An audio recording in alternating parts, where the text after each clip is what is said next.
Ciao amici, è sempre che al dire che i fiori giocano un po' con la fionda, ma noi mi sempre che in milanese la fionda la si chiama la sfronza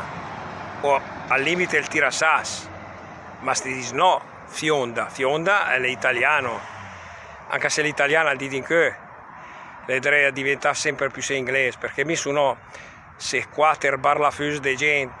in buono di parlare italiano e allora quando de scimmiutare l'inglese, ma possibile che anche account in buono di profilo o in milanese il profilo, ma mi dici, ma perché se mi dimandi quater balabiot che ruinano prima rovina il milanese, ma mi molino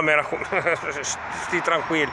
e adesso vorrei anche imbastardire l'italiano. Ma basta per piacere. Ciao gente, si sentono, saluti dal Fabio.